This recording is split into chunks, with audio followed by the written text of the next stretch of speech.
Detrás de una puerta de hierro cerrada con llave, en el monasterio de Haik Estifanos, construido sobre una península que se adentra en el lago Haik, en las tierras altas del norte de Etiopía, hay un manuscrito que ha sido copiado a mano sin interrupción desde el siglo V. La Biblia ortodoxa etíope contiene 81 libros. La Iglesia Occidental conserva 66. El Concilio de la Odisea, en el año 364 después de Cristo, comenzó el recorte. Durante 16 siglos, Roma llamó a los libros faltantes peligrosos, poco confiables e inadecuados para los fieles. Etiopía nunca aceptó ese veredicto. Y dentro de un texto que sobrevivió únicamente porque los monjes etíopes se negaron a dejarlo morir, existe el relato de un milagro que Jesús realizó y que no aparece en ningún evangelio occidental. Un milagro tan teológicamente desestabilizador que los padres de la Iglesia que construyeron el canon occidental no simplemente lo ignoraron, discutieron sobre él por escrito, lo nombraron específicamente y luego votaron para eliminarlo. El milagro involucra a los muertos, no resucitar a los muertos. Algo mucho más extraño que eso, algo que cambia por completo lo que significa la resurrección. En los próximos minutos, verás lo que registra el texto etíope, por qué la Iglesia que dio forma a tu Biblia lo llamó demasiado peligroso para incluirlo, y qué ha descubierto la ciencia moderna que hace que este relato sea imposible de descartar. Si te fascina la historia bíblica prohibida, suscríbete. Cada semana descubrimos lo que fue eliminado de las Escrituras. Pero aquí está lo que hace esto todavía más extraño. El texto es el Mashafa Kidane, el libro del pacto, conservado en el monasterio de Haik Estifanos y en múltiples copias dentro de los monasterios de las islas del lago Tana, incluyendo Daga Estifanos y Narga Selassie. El Mashafa Kidane afirma registrar enseñanzas que Jesús dio a sus discípulos durante los 40 días entre la resurrección y la ascensión. Ese período es reconocido por el Evangelio de Lucas, pero no detallado. Lucas solo dice que Jesús les habló acerca del reino de Dios. El texto etíope afirma registrar lo que realmente se dijo durante esos 40 días. El doctor Getachew Haile, una de las principales autoridades en manuscritos ge'ez y catalogador de más de 8.500 textos etíopes en la Biblioteca Hill Museum y Manuscript Library, en Collegeville, Minnesota, ha llamado al Mashafa Kidane el registro más completo de enseñanzas posteriores a la resurrección en cualquier tradición cristiana. El ge'ez es una lengua litúrgica sagrada, relacionada pero distinta del amárico moderno. Menos de 2.000 académicos en el mundo pueden leerla con fluidez. Lo que está escrito en ge'ez permanece cerrado, incluso cuando el manuscrito físico está en una estantería que cualquiera, en teoría, podría alcanzar. Esto no es conspiración, no es reinterpretación. Son relatos copiados en capillas de piedra por monjes que creían que cada palabra debía preservarse exactamente como fue recibida. Palabras que la Iglesia Occidental decidió que los fieles no estaban listos para escuchar. El relato del Mashafa Kidane se introduce con un contexto específico. No es una visión, no es una parábola. El texto lo presenta como un evento ocurrido el día 20 después de la resurrección, presenciado al mismo tiempo por los 11 discípulos restantes. El lugar indicado es una colina fuera de Jerusalén, donde los discípulos se habían reunido antes del amanecer. El ge'ez usa la palabra samada, que significa antes de la primera luz, un detalle preciso de hora. Antes del amanecer, en una colina, con 11 testigos. Ese nivel de especificidad contextual se lee más como una declaración legal que como literatura simbólica. Un registro verificable, no una impresión espiritual. Y aquí es donde se vuelve inquietante. Lo que Jesús hace en esa colina es esto: pronuncia una sola frase en dirección a un cementerio visible desde donde están. El ge'ez registra la frase así: que aquellos que han terminado hablen con aquellos que aún no han comenzado. Entonces el texto dice que el suelo del lugar de entierro se movió. No una sola tumba, el suelo. Y desde varios puntos emergieron figuras. El texto especifica 3 y describe a cada una. La primera es descrita como un hombre vestido con ropa de artesano, con las manos marcadas por las manchas de un oficio específico que el ge'ez llama el trabajo del cobre. Se pone de pie, habla, se dirige directamente a los discípulos, no a Jesús. Dice: Él estaba allí cuando fui llevado adentro, y estaba allí cuando salí. Luego vuelve al suelo y no emerge de nuevo. La segunda figura es descrita como una anciana envuelta en un sudario que no se ha descompuesto. El texto señala esto específicamente. La tela está intacta, y ella solo dice: no es lo que nos dijeron. 7 palabras en el original ge'ez. Después vuelve al suelo. La tercera figura no habla. El texto la describe como un joven de pie al borde del cementerio, mirando no a Jesús ni a los discípulos, sino hacia el horizonte oriental. Permanece allí durante la duración de una respiración lenta, dice el texto. Luego desaparece. Pero el relato no se detiene ahí. Lo que sigue es la reacción de los discípulos. No celebran, no rezan.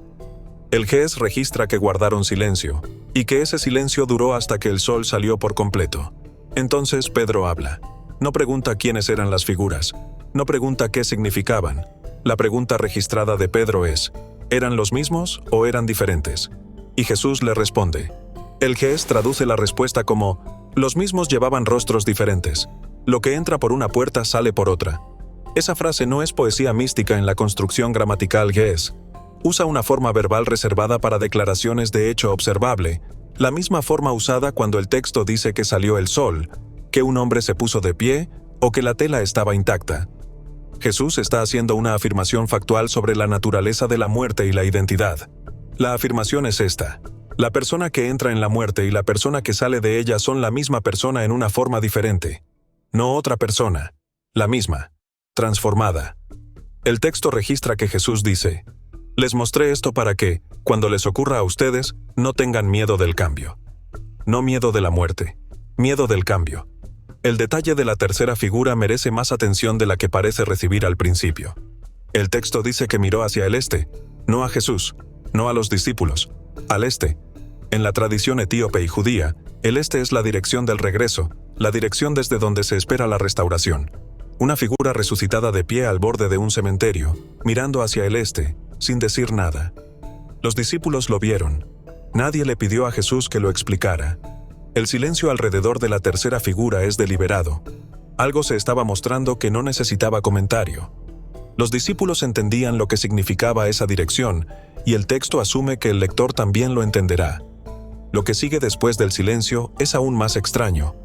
El texto registra que Jesús entonces dijo a los discípulos algo sobre este evento que no debían repetir durante su vida, es decir, durante los 40 días antes de la ascensión. El GES usa una palabra que significa guardar bajo sello, una promesa hecha ante un testigo.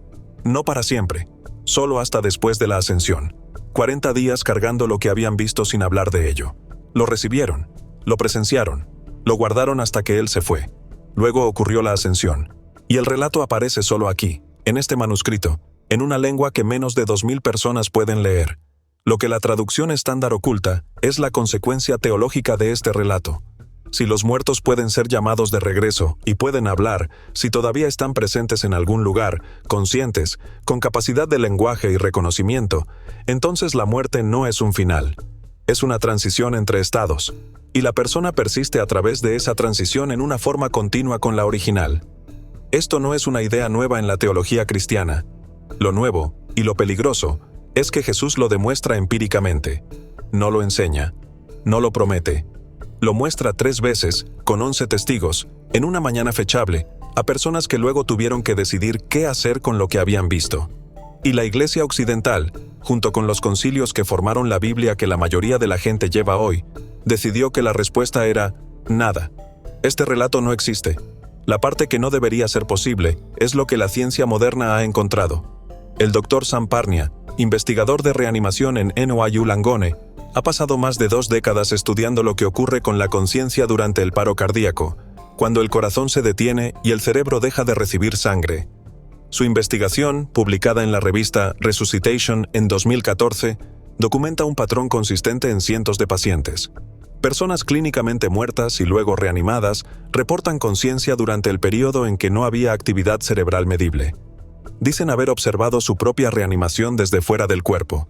Describen entrar en un estado que se siente más real que la vida despierta, y conservan su identidad, su sentido de quiénes eran, durante todo el proceso. El texto etíope dice que los muertos, cuando son llamados de regreso, hablan desde un estado de identidad continua. Los sujetos de Parnia, 1700 años después, reportan exactamente eso. Los mismos llevaban rostros diferentes. Lo que entra por una puerta sale por otra. La supresión de este relato comienza con los concilios que formaron el canon occidental. El concilio de la Odisea, en el año 364, inició el proceso formal de excluir textos que mostraban a Jesús operando fuera de los límites de lo que la Iglesia institucional emergente podía controlar o explicar. Un Jesús que llama de regreso a los muertos y enseña que la identidad persiste a través de la muerte, no necesita sacerdotes como intermediarios entre los vivos y lo que espera al otro lado.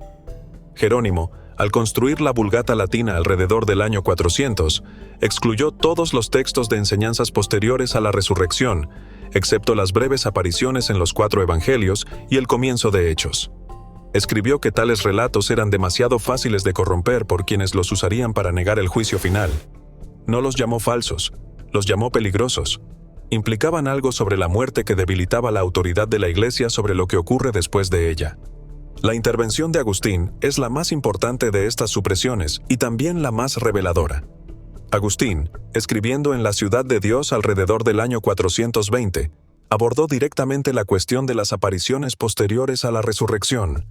Argumentó que el cuerpo resucitado es un cuerpo glorificado, transformado, ya no sujeto a las condiciones de la carne ordinaria.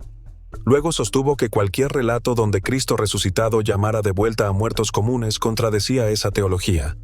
Su argumento no fue que tal evento fuera imposible. Su argumento fue que era incompatible con el marco que estaba construyendo. Un marco en el que la resurrección pertenece exclusivamente al final de los tiempos, no a algo demostrado empíricamente al amanecer con 11 testigos. Si los muertos comunes podían ser llamados de regreso y podían hablar, entonces la resurrección no era solo un evento divino singular al final de la historia, era un adelanto de algo que ya era cierto sobre la muerte. Y si eso era verdad, el papel de la Iglesia como puerta entre los vivos y lo que esperaba al otro lado quedaba profundamente debilitado. Agustín no dijo que el relato fuera falso, dijo que era incompatible con la teología correcta. La diferencia importa. No estaba refutando una invención, estaba suprimiendo una afirmación rival. Luego llega la herida colonial. En abril de 1868, el ejército británico, bajo el mando del general Robert Napier, saqueó más de 350 manuscritos etíopes después de derrotar al emperador Tewodros II en Magdala. Fueron sacados de las tierras altas en elefantes, y muchos permanecen hasta hoy en la Biblioteca Británica. Etiopía ha solicitado su devolución durante más de un siglo. Se le ha negado.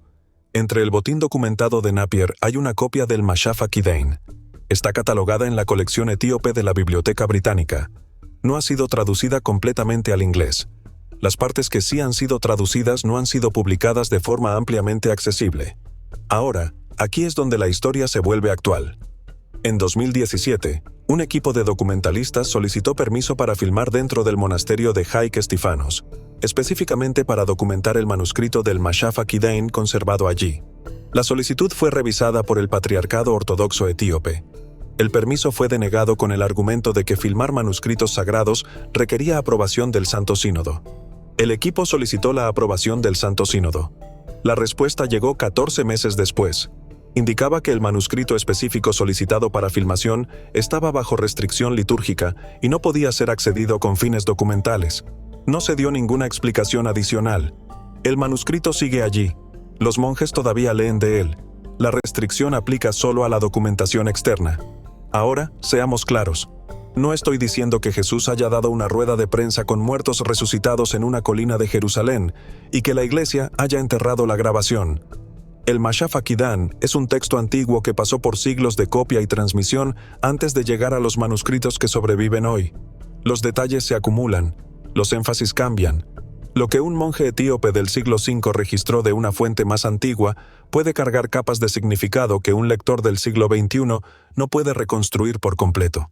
Pero lo que el texto describe, cuando se lee en el ge'ez original usando las construcciones gramaticales específicas elegidas por los escribas, es un evento presentado como observable, presenciado, fechado y reportado por personas que estuvieron allí. Y la razón por la que la Iglesia Occidental lo excluyó no fue porque fuera inverosímil. Jerónimo dijo que era peligroso. Los concilios votaron para retirarlo. No se vota para eliminar algo que se considera inofensivo. Lo que debemos enfrentar es lo que dijeron las 3 figuras. El artesano con manos manchadas de cobre dijo: «Él estaba allí cuando fui llevado adentro, y estaba allí cuando salí». La mujer envuelta en un sudario intacto dijo: «No es lo que nos dijeron». El joven no dijo nada. Solo miró hacia el este. Estas no son palabras de una simple alegoría. La alegoría no desperdicia una frase en mencionar un sudario intacto. La alegoría no especifica que una figura miró hacia el horizonte en lugar de mirar a Jesús. Estos son detalles de un testimonio que alguien, en algún lugar, consideró lo bastante importante como para preservarlo exactamente como fue recibido. Los monjes de Haik Estifanos todavía copian este texto a mano. El Ge'ez todavía se lee en servicios al amanecer dentro de capillas de piedra que han permanecido en pie durante más de 1000 años. La Biblioteca Británica todavía conserva una copia sin traducir en una estantería de Londres. Y en algún lugar del registro de esos 40 días entre la resurrección y la ascensión, los días que Lucas reconoció, pero se negó a describir, el relato completo de lo que Jesús mostró a sus discípulos en una colina antes del amanecer, sigue esperando a alguien con acceso al Ge'ez, con tiempo para leerlo, y con el valor de decir lo que dice.